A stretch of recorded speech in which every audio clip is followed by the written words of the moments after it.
Hey, I'm Summer. And I'm Mike. And we got married. With children. We're married 2 years now. Blended for 11. Like a margarita. Yeah, baby, like a margarita.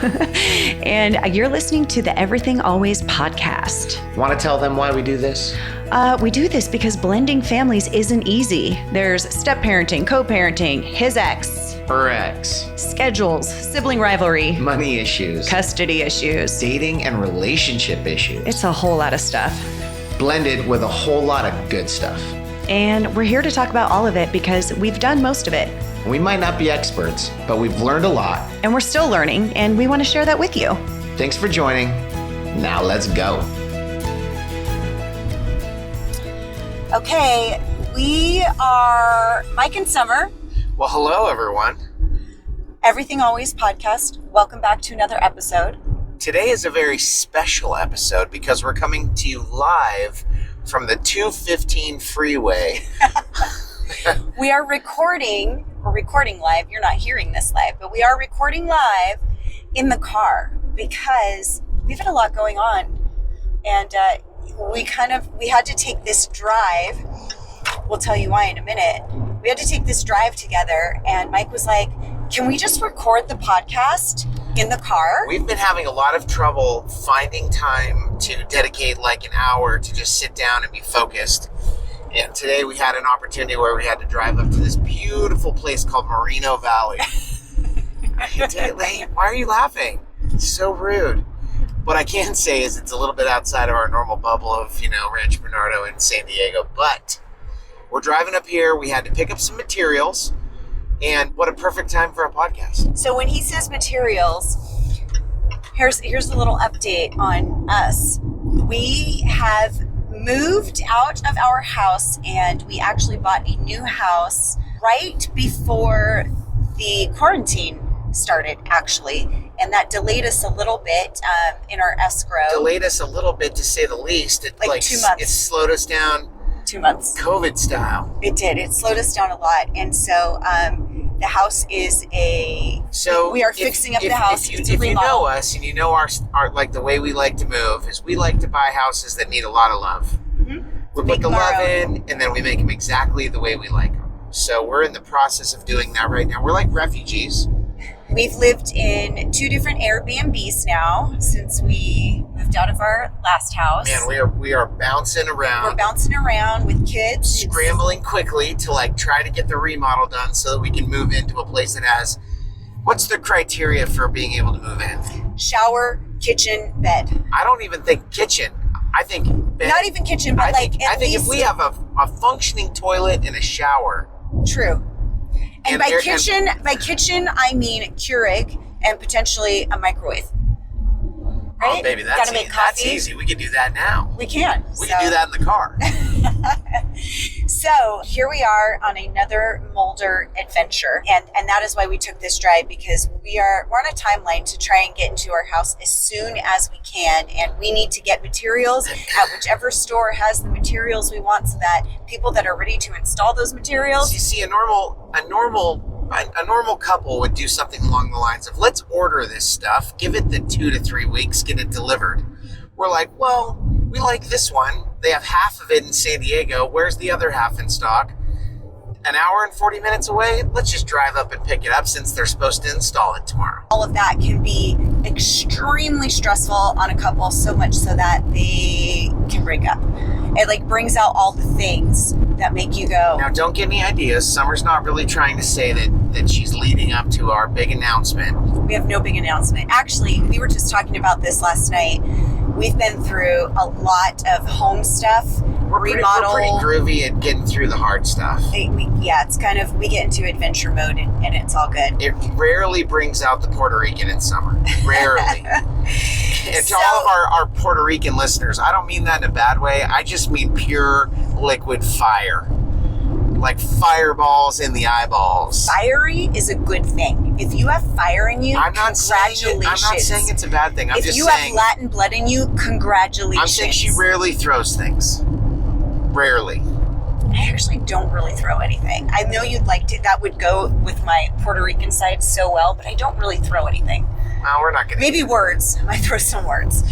Okay, so that's our update. And I wanted to give that to you because I promised that to you a couple of episodes because people were like, where is Mike? Summer, the past handful of episodes have only been you. And I brought him back. And he's And for all of you that are on Team Mike, I'm back. He's back. Okay, so some of the episodes, by the way, just because I did those other episodes doesn't mean that he's not in the loop of what we talked about. We consulted and talked to each other about that, and there were just times where he's like, I can't record when you can. I couldn't record when he could. So I was like, okay, you know what? There's a very strict timeline in order we do. We have some time. We're trying to get these out to you guys on the regular. So we talked about what's today's episode all about? Today's episode is we are piggybacking on parenting styles and the episodes where we discussed parenting styles. And today we're talking about consequences. So I highlighted that the parenting style that our goal is to practice as best we can is the authoritative parenting style. What are the parenting styles? That's a good question. A little recap. So we need a recap. For those of you that didn't hear those past episodes, let's recap on what those other parenting styles were. So you could say there are 4, but I kind of chunked them into 3. So there's permissive, which also some people call neglective, but I'm kind of putting those 2 into one. So permissive sounds pretty bad. It sounds really bad, but like experts will call it that. So there's permissive, there's authoritarian, and there's authoritative. So permissive is like kind of like you're on your own, child. The parent is uninvolved. They're not so disconnected. You do your thing, take care of yourself. Yeah, pretty much. You can do whatever you want. We don't really have rules, and it's just kind of like, raise yourself, bud. Which could result in really great outcomes. I mean, you know what? That whole learn how to swim. I will say those studies have shown that it has not.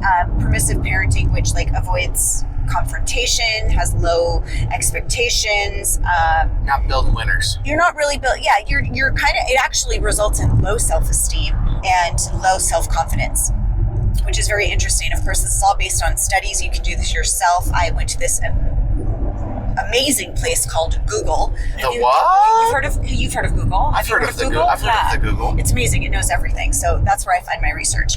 So the next one is the authoritarian. So the authoritarian is the you have major high expectations. There's not a ton of loving, warm feelings going on. It's little warmth, and it's more low empathy, high expectations, high structure, punishment to the max of it's very it's very my way or the highway. The highway. Parent is I'll show you who's powerful boss. One here. I'll show you who's boss with no explanation. So it's very, it's emotionally distant, and it really is that whole because I say so with no reasoning behind it. And then there's authoritative, which is more of the, hey, let's talk about it. Let's, we have expectations here. Still structure and discipline. There is structure. There is discipline. With reason. Maintaining high standards. Medium empathy. Enforcing boundaries. In general, kicking butt. Kicking butt. It's really about we're going to set some expectations here. We're going to be consistent with it. And it's not just because I said so. It's because we want you to understand. So when there are certain rules that are being put in place, let me help you to understand why. Or if there was misbehavior, let's talk about why this happened instead of you did this and here's your punishment and that's that. By the way, I hope the sound is going to be okay here. The sound is going to be medium to terrible or terribly awesome. We don't know. We're testing it. So this is the first time we've actually done a podcast in the car. In the car. So that's please bear with the noise, the honking, the occasional, screw you, man. Sorry. That's his authoritarian driving? I don't know. Okay. Nice. Man. So we have chosen, again, as best we can to be authoritative in our parenting style. But what we found also is that a lot of parents probably use or have used a combination of different styles at different times. There are times when you're probably up to your eyeballs in annoyance, and all of a sudden you become the authoritarian parent that's just like, out of your room, but why, blah, blah, blah, blah, blah, because you're annoying me and because I said so, and just go, and like you're just, I don't care what you say, just get out of my face.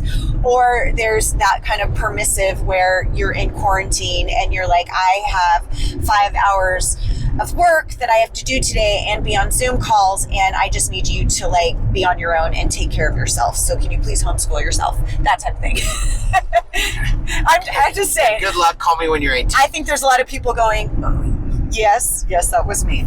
So the goal though is authoritative, because it just, not only is it a great style for families in general, but especially when it comes to step families. And the benefits shown with this style of parenting is that the kids are more independent, they have really good social skills, they can regulate their emotions, they're competent, capable human beings. Higher self-esteem, healthy mental health. Generally larger shoe sizes. That is false, fake news. And they are cooperative. They are focused on achievement. And I think really if you dissect that, it's because they have these high expectations, but not because they're forced into it, because they're going to, that they're always fearful of being in trouble, but that they actually are accountable to other people, the people that they love, their parents. Hey guys, guess what? We have a new website where you can see all of our podcasts and get easy access to the show notes, everything we talk about on the episodes, and you can even listen to the podcast directly from the site. You can contact us through the site and share your thoughts and questions.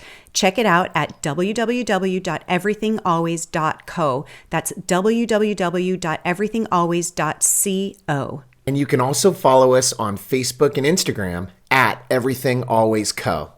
We just set it up, and we'll be sure to put important announcements there. And we love that this podcast has been so helpful to so many, and our hope is to share it with even more. So can you help us? Will you take a moment now or after the episode to subscribe to the podcast, write a review, and share it? It would mean the world to us, and it helps us to keep bringing you the best content. Come on, we appreciate you guys. So what do you say, baby? Back to the episode? Back to the episode. So that being said, I have my experience growing up and what I think the parenting style that my parents practiced were on me. But what do you think you grew up with? Well, that's an interesting question. I think, you were saying before that a lot of times people shift between different styles. And I think I'm a blend of probably all three styles. I had a lot of support, a lot of love. I had very empathetic parents most of the time. But I also had those situations where it's like, you're going to do it my way. I'm not giving you a reason. And like, it's the law, like bam. Yeah. Super. And occasionally high expectations from the standpoint that it's like you're going to achieve, or there's going to be a general feeling like you're not doing what you're supposed to be doing in order to get the love that you're supposed to get. So I will say that, and also in combination, there was a lot of times where I felt like you're kind of on your own. Figure it out. We're busy. We have a lot of things going. You know what? You need to handle your stuff. You were the youngest, like you, and not just the youngest, but you were like far younger than your siblings, like a pretty good age gap. Yes, that's true. My next closest sibling is 11 years older than me. My amazing sister, Catherine. Yes, she's amazing. And she actually, I give her credit for being kind of like a second mom, right? She was old enough where she was helping to raise me pretty much, from the time I can remember. Yeah. But like everyone and all the things that are happening in normal people's lives, there were a lot of things going on, and people were really busy. And, So what do you think that you, like in your experience, what have you pulled from that you see yourself doing that sometimes you're like, that you really like, and some things that you're like, maybe I'm going to do it different? Oh, parenting styles. Wow. So I do think that consistency, empathy, understanding the things that are going on, those things are important. And that's what you're pulling from your experience. I am. I will say I'm not necessarily against the other side too, where, you know what, a little of that, figure it out, be your own advocate. But help yourself. But that is authoritative, is a blend of that, where it is like we're teaching you to be competent and capable. Right, I get that, but some of that is by giving a little bit of space, by going, okay, you know what, we're gonna give you the room to fail. We're gonna give you the room to achieve. Mm-hmm. We're gonna give you just enough slack where you have, we're gonna give you the opportunity to either succeed or not, and enough rope to do that. Because I think what happens now a lot in the way kids are being raised is, one, there's no consequences. So, that, and their parents might be on top of them, so protective all the time that they really don't have a chance to move. They're kind of stuck, Yeah. And that's my perception of it. I'm not really sure if that's true for everyone, but it seems like that, right? We're not raising kids right now to, hey, only one team is going to win. Now it's like everyone's going to win. Participation trophy, boom. And it wasn't like that when I was growing up. It was like, you're either going to win or lose. Do you want to win? If you want to win, you have to do these things. And here's the support to do it. But if you decide that you don't want to, then you made the choice and you can be in the loser's bracket. I feel like we don't even have a loser's bracket now. Well, and I think what it comes down to, if we're getting into this discussion, is it's the words being used also. So, failure used to be such a bad word. If you lost at something, it was such a bad word. And if you actually reframe that and realize that you are going to lose at things, you are going to fail at things, but they're amazing opportunities to grow and actually reach more of your potential because of those losses. You're probably actually more adapted to be successful in life if you've lost a bunch, right, and know how to recover quickly. But people are afraid, parents are really afraid of seeing their children, understandably so. It's hard to watch your child suffer or go through a loss. And it's equally as hard. Can I give an example? And I don't know if I've given this example before on this show, but I think there's this one moment that really stands out to me with Logan. And I think he was in the first or second grade.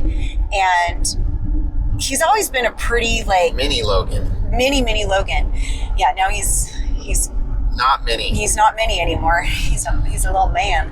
But I remember he had this project that he'd been working hard on, and it was due, and it was the Friday that it was due, and we get to school to drop all the kids off at school, and he's like, all of a sudden it's like tears in his eyes and this look on his face of I left my project at home. And I will tell you, Logan has always been grades are super, super important to him, and something that he just even places on himself. It's important to him to do well. And he was so oh my gosh, I did all this work, and kind of looked at me to go back and drive back home and get the project and deliver it to school. And I had this moment where I so badly wanted to do that, because I'm he worked so hard on it, and he's such a good student. And I had this other thing in my head that said, or it's only, the second grade. It's not now, that big of a deal. I know a lot of you guys right now are sitting there judging Summer. It's fine. You can and judge going me. Wow, what a mean mom. And I even, no, because I remember I was and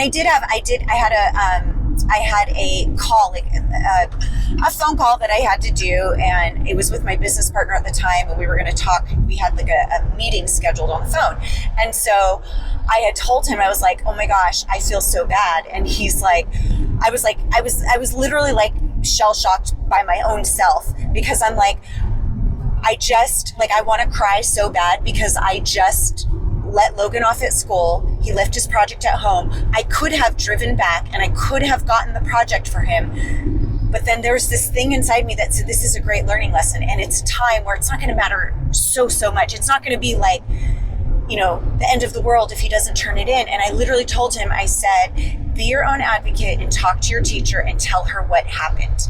And actually, she knew what a good student he was, and she didn't dock any points or anything, but he went through that feeling. I will tell you, he's never left anything for anything, actually. Not for when it comes to going to his martial arts or going to, whatever he is responsible for doing. He never leaves anything at home. Responsible it was it was such, an intense moment for him, and such a, I never want to feel that again. He just hasn't done it. So I too have a story. I want to hear your story. My story is the story of little Ashlyn. And oh, she's so sweet. And you know what? In this story, you're gonna get to judge me less. Hey kids, we're late for school. Get in the car. We gotta go. And it is not unlike Ashlyn. When she was young and kind of running around with that cute little blonde hair. It's time to get out of the car and go into school. And it's, oh no, I don't have any shoes on. Where are my shoes? What do you mean, Ashlyn? Your shoes aren't on your feet? I forgot to put my shoes on. That was. And the sad part is, it was snowing outside. It was ice cold. It was not. You're such a liar. And I said, Ashlyn, here's the deal. I need to teach you a consequence. You are going to need to walk the rest of the way to school with no shoes on. With no shoes on. In the ice and the snow. Both ways, uphill. So. Needless to say, I didn't do that. We got to go home and get Ashlyn's shoes. But she also learned a lesson. That if she forgets her shoes, she can count on her dad. That is a great story, actually. What do you do when your kid forgets their shoes? You know what, though? She has forgotten things like PE clothes. And there were times that you said, hey... Which is true. I'm like, I'm sorry to tell you, but I'm busy. I'm in a meeting, and you're just... And he's called me, and he said, can you run her PE clothes to school? And I said... No, I will not, because, and this is because I love her so much. I said, I will not, because she's going to have a consequence with her teacher for not having her PE clothes. And this is a great it's a PE class. This is a great lesson to learn. It is very important to teach your kids that there are consequences. Natural life consequences, right? And because guess what? They'll be out on their own soon enough, right. And the world doesn't let you go get your shoes. Now, here's the thing. That's exactly right. I feel like there are things that from my upbringing, that there's times where I'm like, maybe my parents were a little too easy on me, and I could have learned that lesson earlier on in life than later. And there were some things that I'm like, I'm so glad that they were so firm. One thing that I will say that I really love and respect about my parents is that they were very open in terms of communication. So if there was a rule or there were certain, structures or things that happened at our house, there was always a really good reason behind it. And there was always an explanation behind it.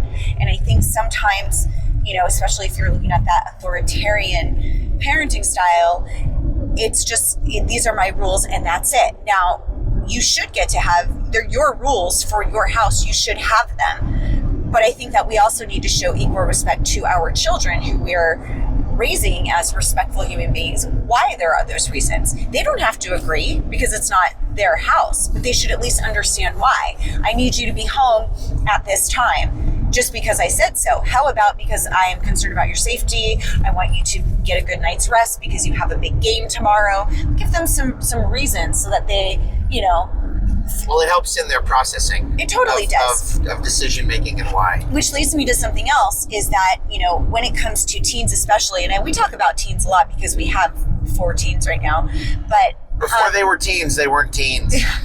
So we had an incident recently where it was Ashlyn, right, that wanted to go to a friend's house. And we were like, yes, you can go to your friend's house. And we were leaving to go somewhere. Chloe had some plans with a friend, and the boys were off doing their own thing. So we said, yes. One thing, all you have to do is make sure your room is clean before you leave.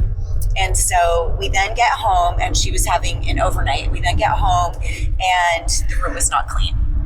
And so, You say not clean. We're talking more like a nuclear holocaust that actually happened inside of our house, which was weird because I expected to see fireballs. There was an explosion in the room that was just cleaned the day before. So Mike calls Ashlyn, and she's at her friend's house, and he's like, you know, what I should do right now is come and pick you up, because it's you had this expectation. You knew what the expectation was. You knew what we asked. We allowed you to do what you wanted to do, but here was the rule. And she felt bad. One thing I will say is she doesn't ever get, none of her kids really get too, like, if you give them a rule or if they get in trouble or like, hey, you didn't do this or that, they don't really yell back. You know, maybe that we weren't yelling for them to yell back at, but that's true. But I'm saying, but sometimes they're just like, well, I don't care. I'm not, you know, there's not a bad attitude happening. So the point is what I thought you had done really well in that situation, which I would definitely put under the authoritative parenting style or consequence, is you had said, you know, I should come and pick you up right now because you didn't do what you said you were going to do, and it's disrespectful. And she said, I know, and she apologized. And he said, however, I'm out now and I can't drive all the way to get you. It seems unfair to me when I have plans. He said, so instead of him telling her what she had to do and what the consequences were, you asked her and you said, what do you think is fair? What do you think the consequence should be? And she came up with her own, what she should do. And she had, given a list of things that she was going to do to help out, that as soon as she got home, she was going to clean this and clean that and also help with some other like chores and things that you needed done. Right. But we asked. And it did seem like a fair balance of consequence. It did. And you know what? Without even asking the moment she got home, she did those things. And I guess the point here is, and of course we're talking about teens, so there's a different level of maturity, but we've started to do that where there are times where it's like, you know, you said you were going to be home at this time and you were not. And what do you think the consequence should be? That actually is a really effective thing for us when we're like, because when everybody does things wrong, right? Everybody makes mistakes. Everybody makes bad choices. You're supposed to. That's how we grow. Yeah, that's all good. And so you basically have the conversation. You say, okay, this is what's happened. Like, number one, do you recognize what's happened? Do you have clear understanding? Because without understanding, what's the point? And then the next part is, it's like, okay, so you know what? There's consequences. Like, you're going to get in trouble. What do you think your punishment should be? And a lot of times they have punishments that are probably even a little bit worse than I would do. I'd be like, okay, you're going to get 15 lashes with a belt. No. Wait, what? But they only want 12. And I'm like, oh no, I'm sorry, it's the other way. That made no sense. That does not happen. Hey, cut that part out. Clarify, that does not happen. I'm just kidding. That does not happen. No, but I think it is an important thing. Now, when they're younger, we can ask them those things too. And I think we have when they were younger. There were times where they're just like, I shouldn't get to do this. I shouldn't get to do that. We were big fans of the timeout chair. We did have the timeout. It was the cutest little timeout bench. Actually, it said really timeout carved in wood on the back. Yeah. It was a little bench. Well, especially because when the kids are young and they're like fighting with each other and they're taking each other's stuff. And really, what they need is just take a breath. They need thinking time. You need to sit. You need to go to the place where you get to chill out, bro. Yes. Later, when you're an adult, you can have a man cave. But right now, you got the timeout chair. Yeah. And, I think one of the biggest things in terms of I don't even like to call it punishment. It's more like it's consequences, because real life is going to dish them real consequences. As often as you can, I do believe that some of the best have been those natural life consequences. And if you can kind of help guide them into that, whereas it's like kind of like the school project, or I think we had that once, with Ashlyn. It was a cheerleading game and she forgot her pom-poms, and we'd driven all the way out, almost an hour, to her game. And she was like, I need you to go back and get my pom-poms. And we were like, I'm sorry, we're not going to drive all the way back. Like, that's unfortunate. You're going to have to borrow it. But it was, number one, it was impossible. It was impossible. It was like, number by the time we get back, the game will be over. The game will be over. But what happened was a real life consequence. The coach wasn't happy. Things like that, where it's. But the lesson is that when you have to deal with things like that, you're going to remember the next time. I think I'll double check my bag. I think I'll double check. Exactly. I think I'll make sure that I have a system in place to make sure that I know what I need to do. Yeah. I'll be more responsible. Yep. Or I really want to go to this party, or I really want to do this thing with my friends. I'm going to make sure, because next time I'm not going to be allowed to go. Yeah. So, anyway, we started with parenting styles. Now we're talking about something else. So we're talking about exactly what we planned on talking about, which was dealing with consequences with an authoritative parenting style. And so we're sharing the type of consequences. Okay. I guess they're all kind of lumped together in the same. And that was the main thing. We went through on the other episodes, Mike, you weren't on them, but we went through the different parenting styles, and I promised an episode where we would talk about some of the consequences how we do consequences in our family. And, things like if you've spilled something, or you've made a mess, or you broke something, or you're going to clean that up, then you're going to be responsible for fixing the mess that you've made, instead of us doing it for you and then just being mad, or instead of which is valuable. Yes, I think so. So another thing, just to be clear, is as we've said, no, we're not the experts, but we do like to share the things that have worked really well for us. And I can also tell you that when we have been consistent, and I would love to say that we're perfect and consistent all the time, but we're not.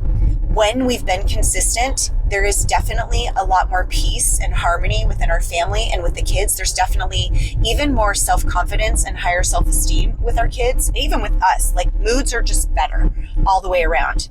However, sometimes we're not consistent, whether it's Mike and I not being consistent with each other, and me being like, oh, sorry, I just let her do that. Or Mike saying, oops, I forgot, this or that, or I should have been more consistent, but I haven't seen her in 3 days and I don't want to start my time with her in a bad place. That happens a lot in step families and blended families, where you're just you're trying to be consistent, but you're also wanting your time spent together to be really joyous.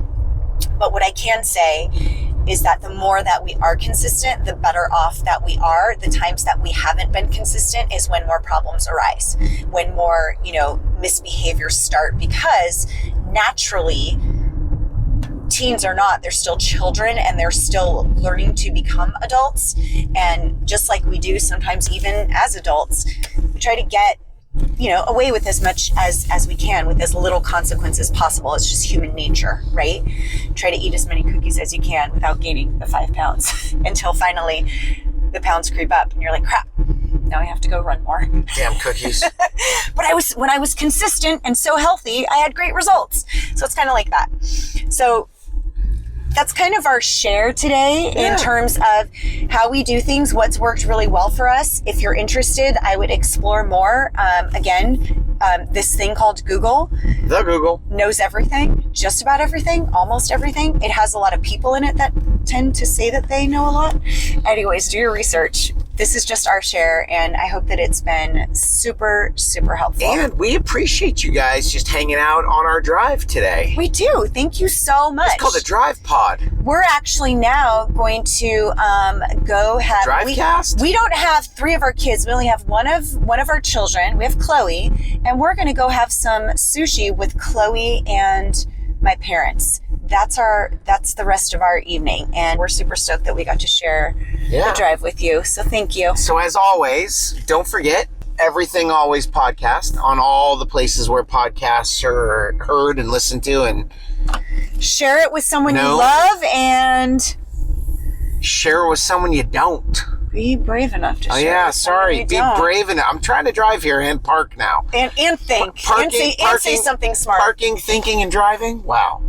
All right, guys, we're out. Thanks again. Thank you so much for listening to our podcast. Our goal is to bring you all kinds of value that will help you navigate these challenging waters of blending a family. Reach out to us if there's something specific you want to hear. And don't forget to like, rate, and subscribe to the podcast. And if you really like it, share with someone you love. Ooh, and be bold enough to share it with someone you don't.